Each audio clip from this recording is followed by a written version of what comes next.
Happy New Year, everyone, and Happy New Lockdown as well. It's great to see you again on a new series of Round the Table with Christian Concern this Friday lunchtime. And welcome, great to have you with us, whether you're watching live or watching later on, as I know many of you do as well. If you're live, do say hello in the comments on Facebook or on YouTube, and come up with any questions and comments as well. It'd be great to engage with you. We have got Andrea Williams, Chief Executive of Christian Concern, with us today, and also Roger Kiska, one of our top lawyers from the Christian Legal Centre, with us as well today. Afternoon, folks. Nice to see you. Good to be here.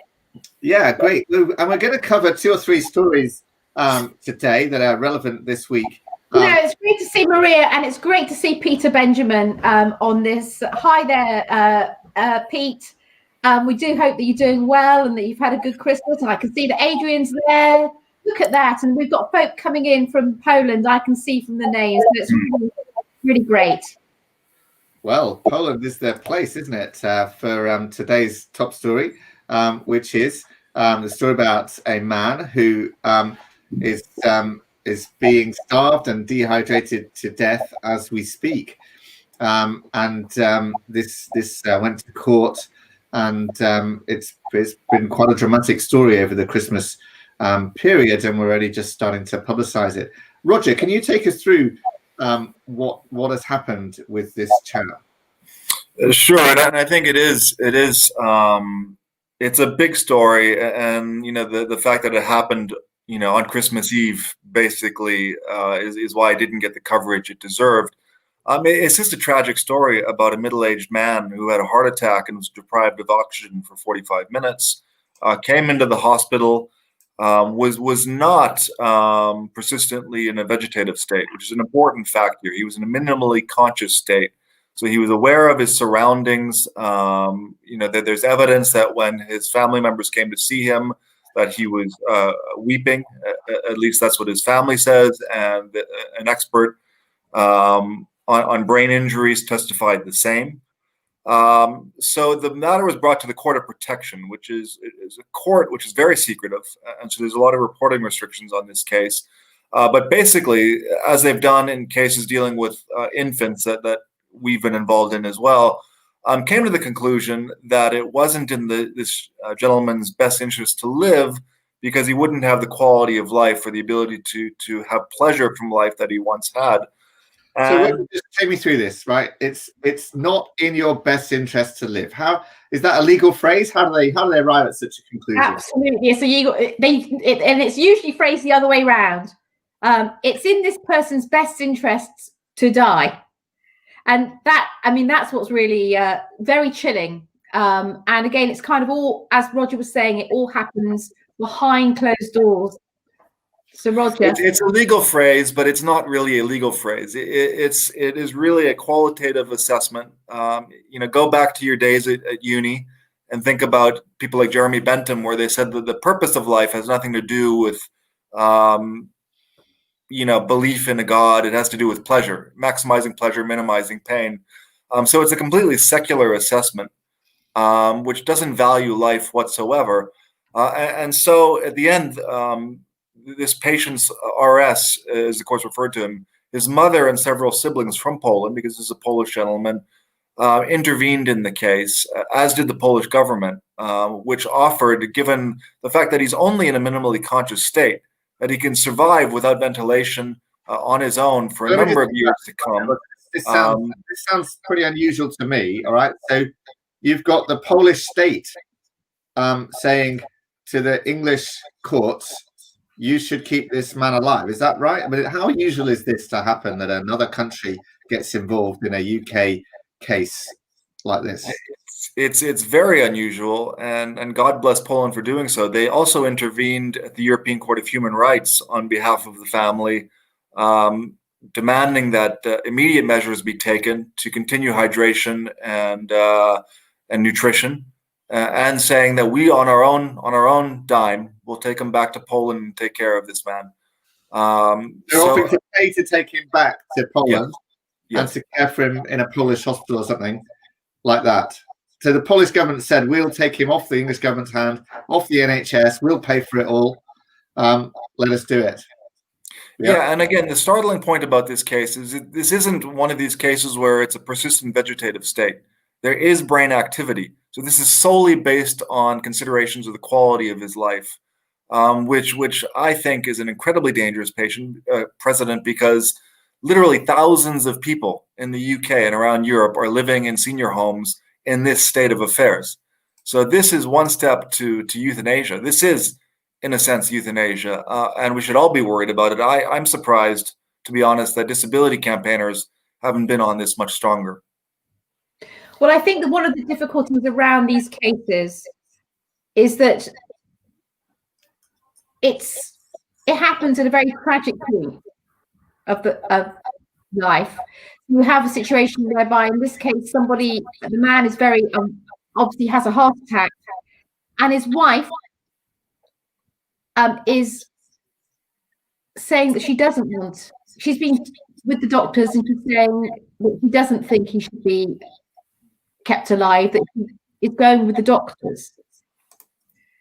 And then those around her, the mother and the siblings, say, well, why don't we give him a chance at life? So this is the difficulty around very often these cases, all sorts, and the reason why when you have reporting restrictions as well, it makes it very hard to really speak out the details of the case into the public space, and for people to see what's really going on here.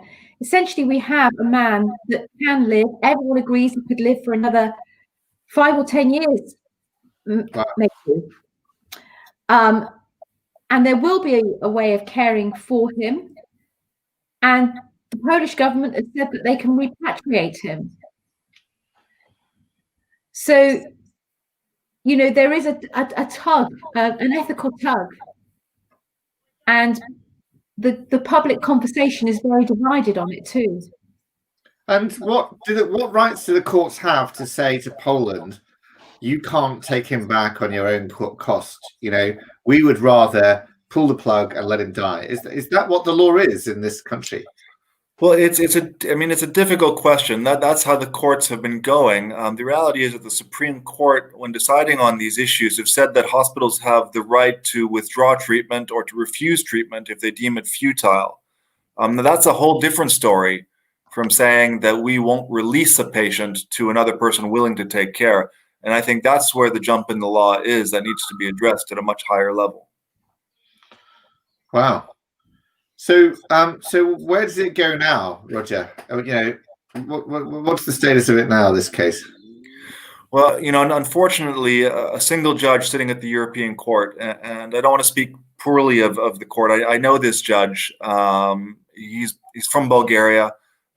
He worked before being a judge. He was never a judge before. His work was as a lawyer for a George Soros funded organization in Bulgaria. So not to cast dispersions, but that speaks to his judicial philosophy.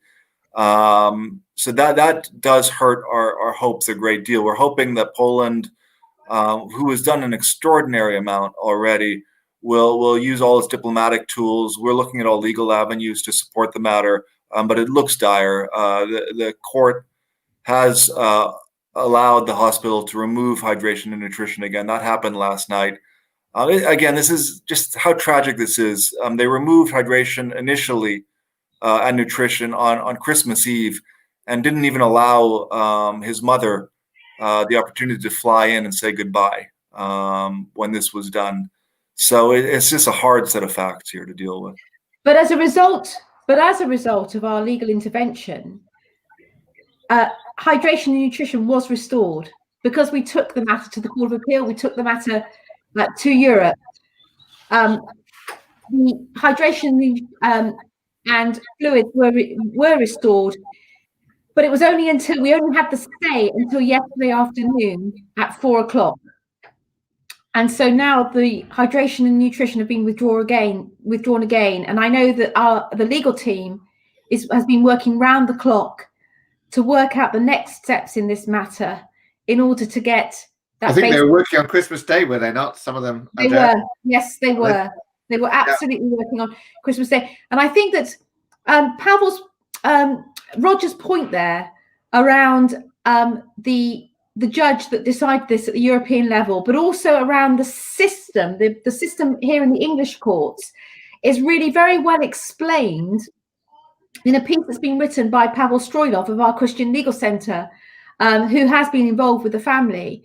And it would be really good to, if we could post a link to it in our comments section here today, because it really makes the point that this is not about some really rogue, outlandish judge making a decision that is so shocking that it strikes terror into all around him. What you have is a system that has become so immune and so infiltrated. Gramsci called it, in order to win the culture wars, you take a long march through the institutions. And now what it essentially is you become compliant with the prevailing culture that says it's in the best interests of this man to die, because he wouldn't want to live in a minimally conscious state, or in a state where he was severely disabled and being totally dependent on others for care. Well, you know what? We don't know. We don't know what will happen if he's given the chance to live. We just don't know. We know that he is severely incapacitated, but we know that he won't die if he's given basic care. And the culture out with the court, so the culture out there in society, which is what makes it so hard to penetrate on these cases, the culture in the media, but at least the media tells these stories as much as it can, although it's prevented to a huge degree. But the culture of the courts, which operate in secret, it's about actually just conforming with the norm, conforming with where the culture has arrived. When actually the big principle, the big in principle statutes within the legal framework here in the United Kingdom, but also in Europe and across the world, in civilized societies, has always protected the right to life. I don't know, Roger, if you want to comment into that.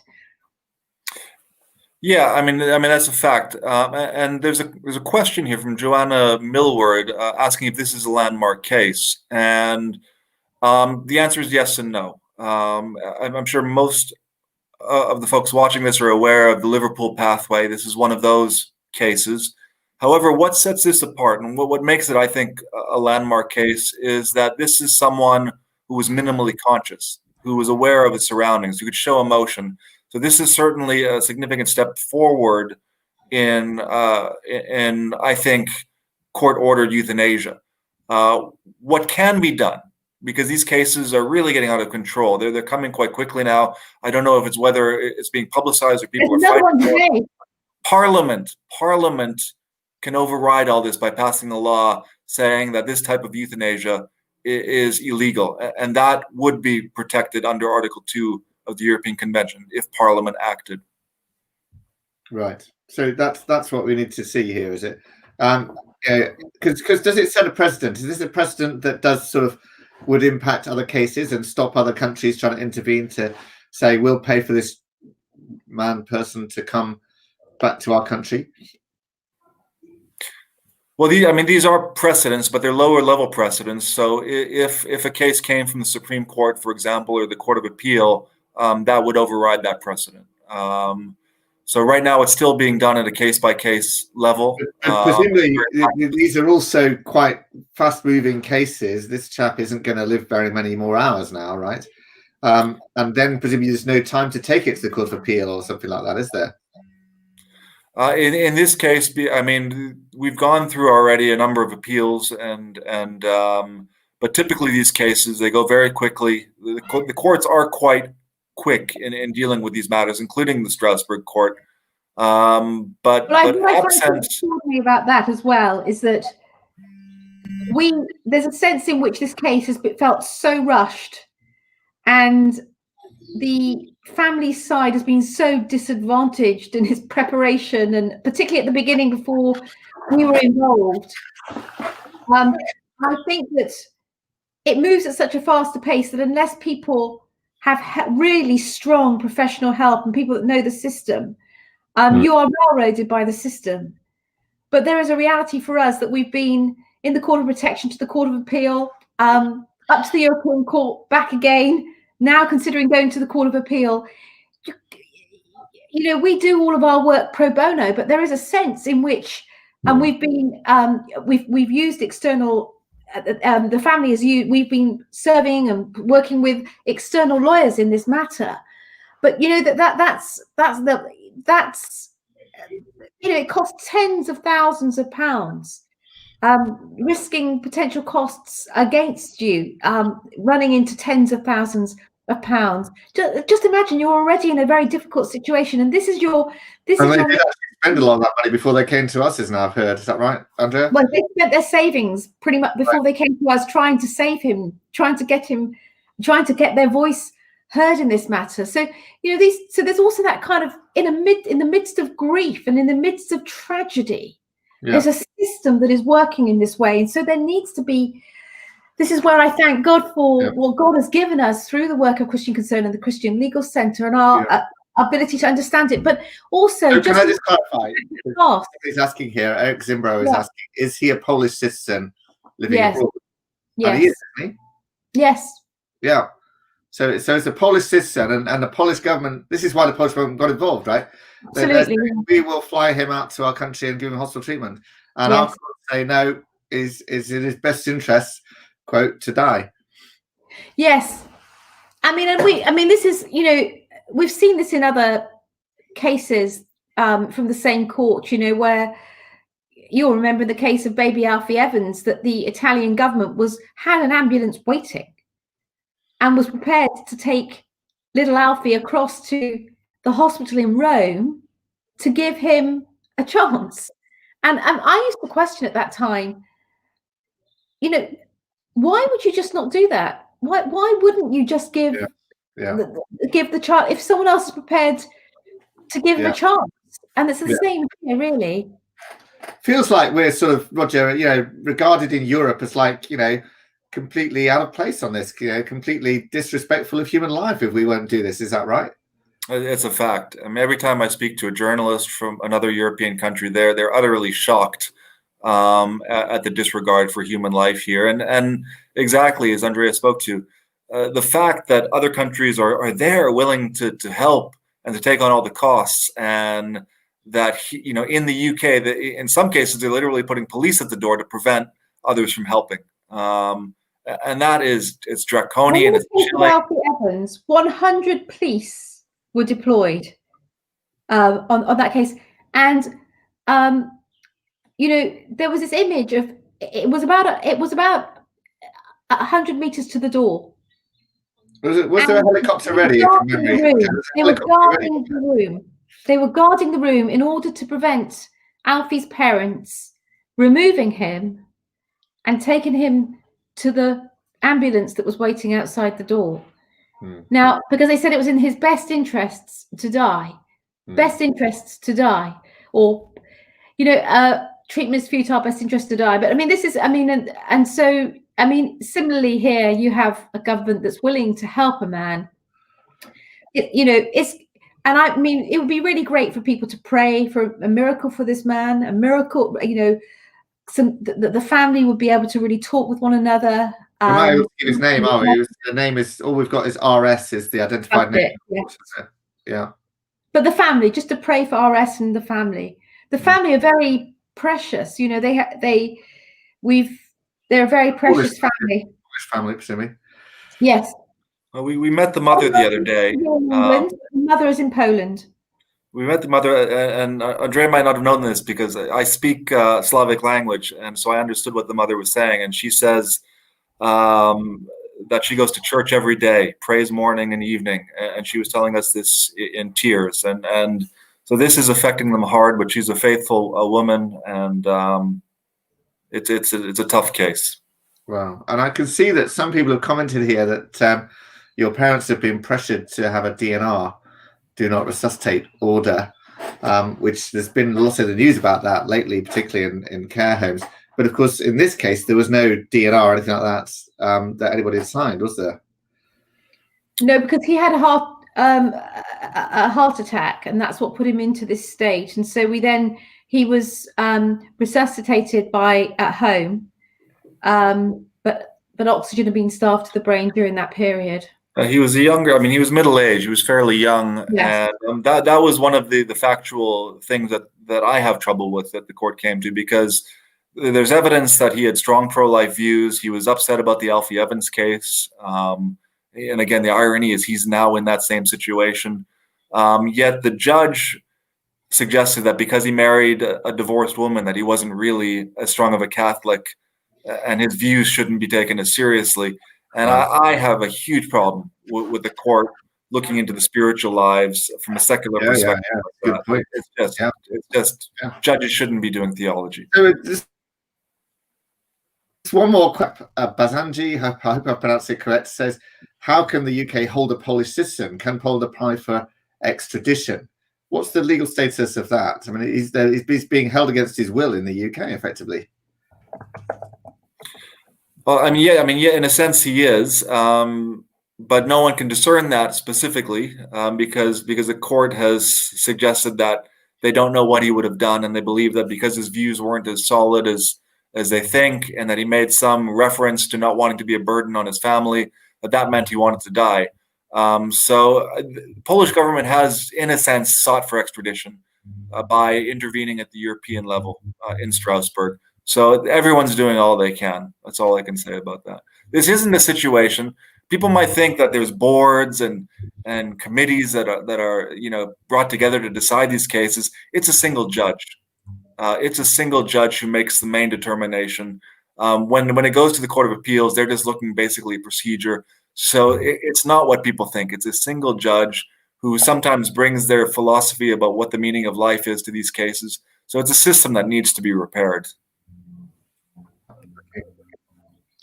Yes, well, indeed, it's a system, and I mean, let me say that it's a system that needs to be repaired on these issues, and also around family court matters, children being removed from parents. The sort of thing that goes on in family social service type cases where children are being removed. Those cases also are always looking to the best interests of the child to be removed from parents, and we've had some very difficult cases in that regard. Where we have contended that it's not in the best interest of the children. And, Christians very often in that situation, and the way in which they want to live and to raise their children are not viewed with favour in the courts behind closed doors. Well, we'll pray for him and his family, and thank you for joining us in that. And I can see the level of shock in the comments here as well. It is a shocking case, a very disturbing, shocking case. So here we are, what is it, 8th of January, and we're in a new lockdown, new year, new lockdown here in England, and also in Wales. It's been extended, and also Scotland. And but there's a of that, which is that churches in England and Wales are still able to meet. There's an exception made for them as essential services. Quite a marked change from the very first lockdown back in March.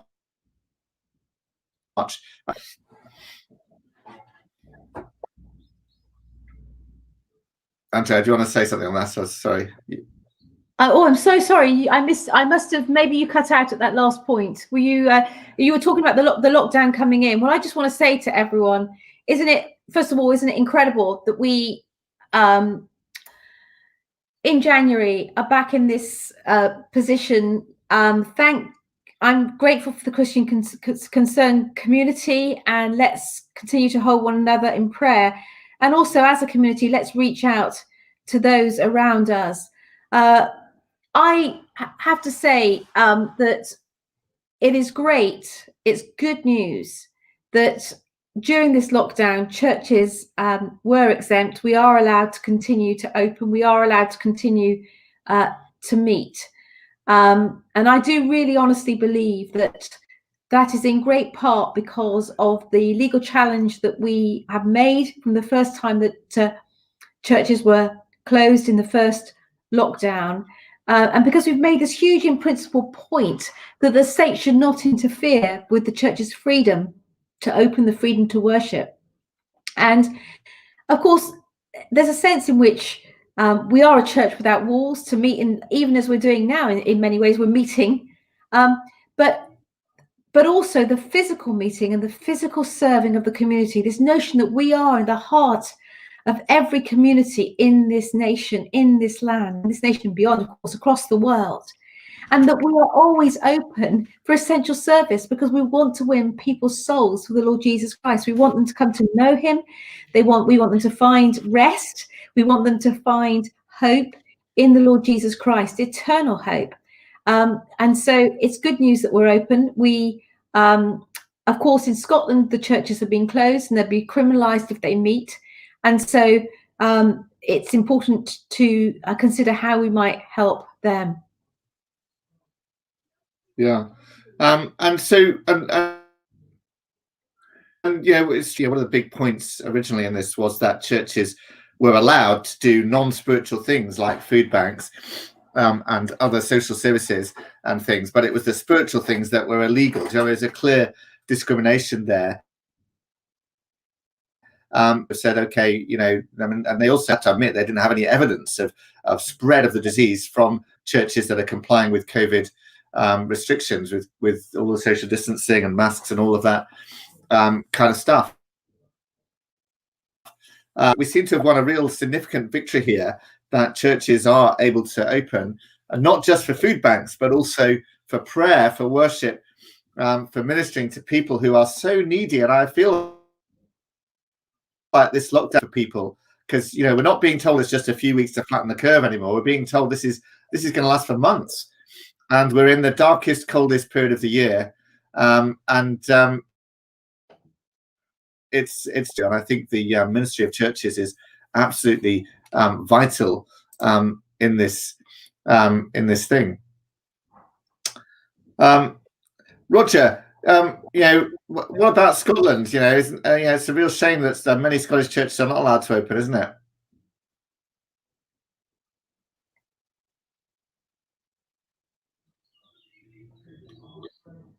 Sorry, I was just muted there for a moment. I do think that, first of all, 122 church leaders in England and Wales got together, supported by Christian Legal Center, which is outstanding, because if the churches didn't stand up, I am convinced that there would still be a lockdown of churches right now. And we need churches more than ever for obvious reasons, for spiritual fellowship, for those who are lonely, those who are addicted, those who church is so essential to the spiritual life. And I think that's the point that was made in the efforts of these church leaders in Christian Concern. I have no doubt that similar efforts will be made in Scotland. The European Court of Human Rights, which is binding in the UK through the Human Rights Act, has said that church autonomy is one of the most fundamental principles of the law, that the state shouldn't arbitrarily interfere with the workings of churches. And when you have a one-size-fits-all closure that doesn't take into account how churches are trying to mitigate, health concerns, that's a disproportionate interference with freedom of religion. And that is one of the bases of our concern, as well as the constitutional overreach involved. Yeah, I think if we just consider, I saw a statement there. I think it's just moved up the list of comments, but about the church from Big Alfie there. But this saying that the church has been a massive letdown through this. We live in, well, I suppose sometimes I think, well, if we just read biblical times, those were extraordinary times. And when we consider history, I'm sure that those every generation has its own challenges. But it really does feel, doesn't it, this week after the whole issue around President Trump and now President Biden, but just the way in which the world is so divided, and also how COVID has so divided us. Brexit divided us. It's as if everywhere there's a 50-50 split and there's masses of confusion. And in the midst of all of this, there is no clear sound. There is no clear gospel sound, no clear Jesus sound. The voice is all muddled. And the one thing that the church is there to do is to point people to the Lord Jesus Christ, who is truth. In him all truth is found, in him clarity is found, in him eternal life is found. Where our noise has been so muddled in the confusion that we've been unable to rise above it, to sound a signal of hope. I don't want in all of this to kind of beat up the church, because I know there's so many faithful folk really serving hard on the ground, and I really know that to be true. But I think we have to pray into, what does our voice look like? What does our voice look like at national and public level? How are we to raise above the chaos? So, Andrea, the latest news on this, we're here writing pretty strongly worded letters to churches saying, in England, saying, although you're allowed to open, we strongly encourage you not to open immediately, to stop meeting immediately. Well, I think there you see, and there what happens to lots of Christians and to lots of Christian leaders is they say, okay, then we have to obey the local government. So, no, I'm all for absolutely respecting those in authority over us. We have to render to Caesar's what is Caesar's. But when Caesar wants to come in and take what is ours and forces us to do, not to do what we are commanded to do, that's a whole different ball game, and that's where we need to stand. And where we need to say to the local government, we are doing everything we can to keep our people safe. In fact, we are the healing house. We are the hope house. When we open, we see lives saved. We see people that are in anxiety turned around. We see people that are drug addicted and suicidal turned around and given hope. We are giving food to the hungry. That's what we do. We are the church. We are the hands and the feet of this community. We will serve because we know our days are already numbered.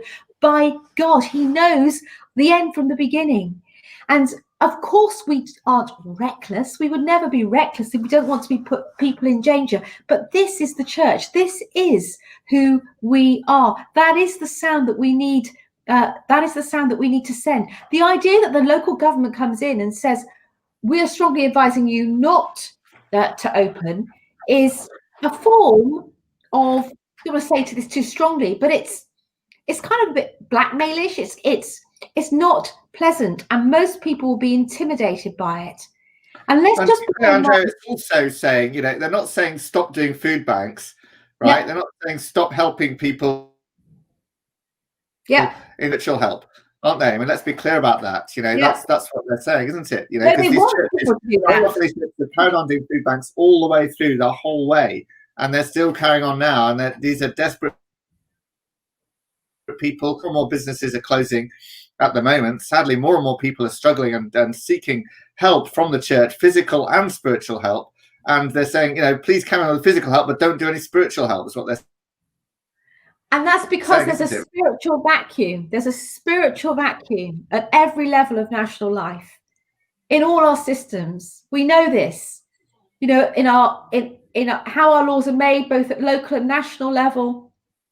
In the courtrooms, we were talking about that at the beginning of this live stream. But even in our churches, it's as if we fear the virus more. We fear the government more. We fear that more than doing what God commands us to do. Imagine this. We are here not recklessly, but sacrificially to bring good news to the poor, to the weak, and to the spiritually poor and to the spiritually weak, which in many ways is all of us. Yeah. And it's a time to be on duty and not off duty. So I'm going to move on to one more story just before we close today. Some of you have already commented. I can see that you've seen a video we put up only a few hours ago on our YouTube channel of a street harassed by the police for claiming that Father Christmas is not real. Could you believe it? Can we play a little clip of that on the stream, please? If we've got it. Herald angels sing, glory to the newborn King.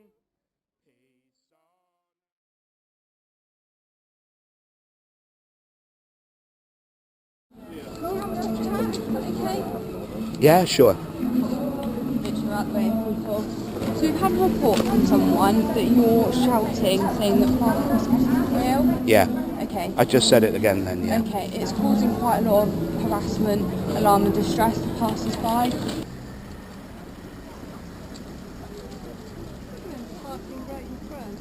Well, we just step to the side and carry on singing, yeah? Just step to the side and carry on singing, guys.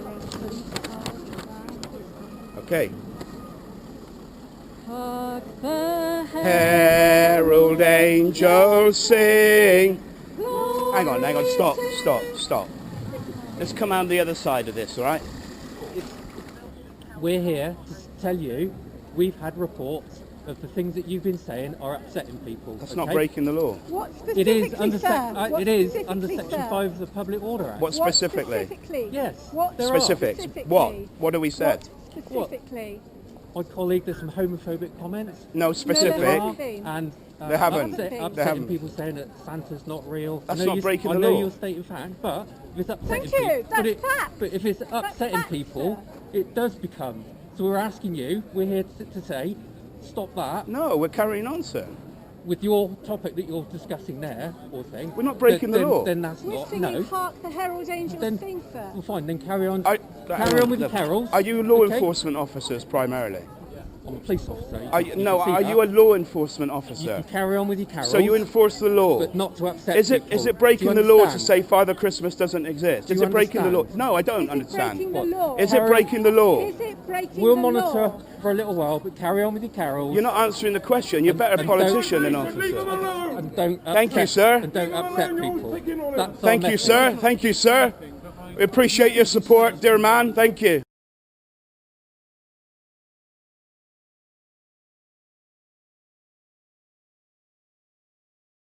Well, there we go. So this police officer, when pressed, what have we said that could upset people and could be against the law? The police officer says, "You said Santa isn't real." Roger, is that any case for what the police officer says here? A Public Order Act he's citing. You know, you said Santa's not real. Could that be a crime? Is there any case for what the police officer is saying here?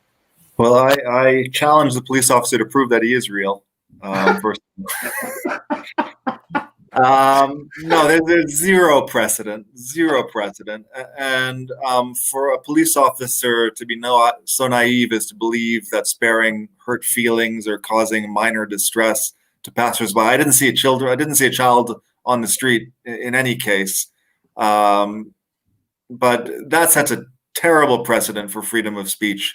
If now it's just causing minor alarm or distress is a reason to stop free speech, completely.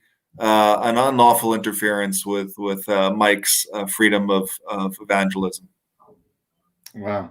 And Andrea, what's your comment on what happened here with Mike? Well, you know, no matter what you think, all right, there's just a reality that the big police van shows up. And I think in the longer clip, you see something like 10 officers, 10 or more officers, all there around this little group of men and women who are mainly singing Christmas carols, Hark the Herald, and a guy that passes by saying, "Leave him alone, just leave him alone.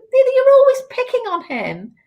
And the truth is about Mike Overd, who I've come to know well over the past decade, they're always picking on him. And go back and look at some of the amazing footage which I've watched Mike over the years, the footage of Mike Overd. But more than the footage is what I'm going to say, I know him. And He's a man radically saved. An SAS, drunkard, violent man, he said, describes himself as. Rough, he describes himself as. Violent, turned around by the love of the Lord Jesus Christ.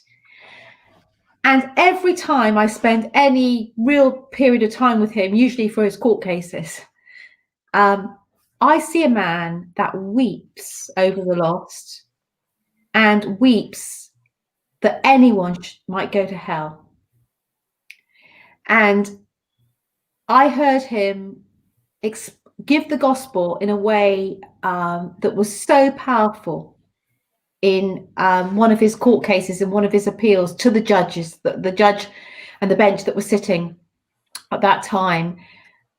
And that is the mark and the measure of the man. And with him, there's been 100% success rate in terms of when they've brought the case against him for a public order offence.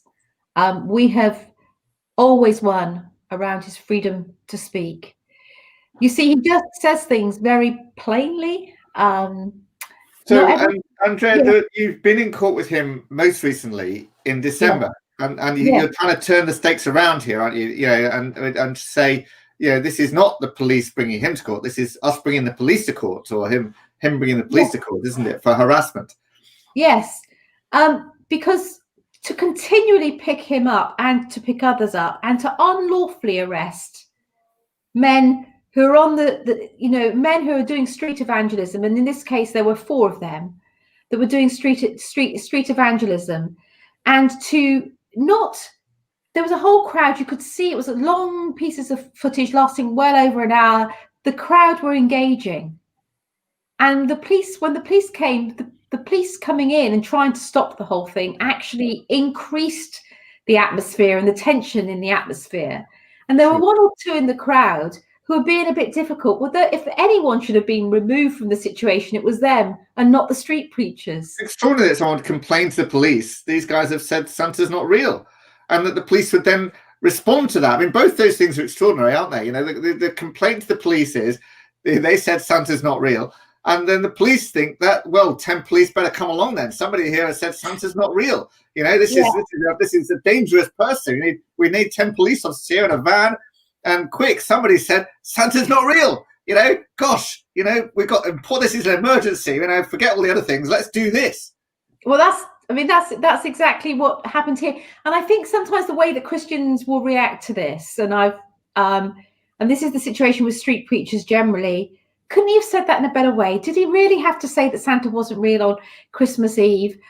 Really, I do wish these street preachers wouldn't do their street evangelism in the way that they do. Well, Roger, I don't know whether you want to respond to that, because I mean, in terms of that's the kind of thing we often hear. Yeah.